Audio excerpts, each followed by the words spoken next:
الرحمن الرحیم المالک۔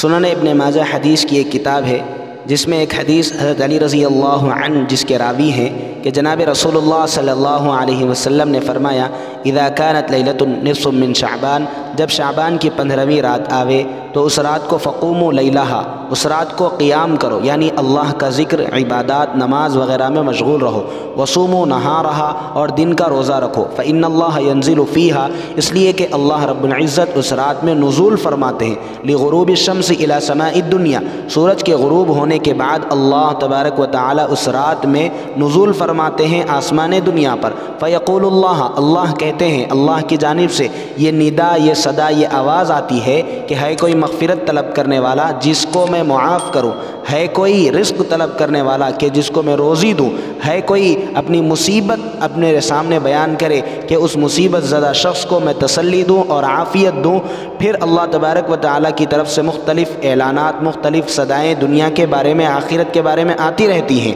یہاں تک کہ صبح صادق ہو جاتی ہے۔ اس روایت کو سامنے رکھ کر اہل علم حضرات نے یہ فرمایا ہے کہ 15 شعبان کا روزہ مستحب ہے۔ چنانچہ دارالعلوم دیوبند میں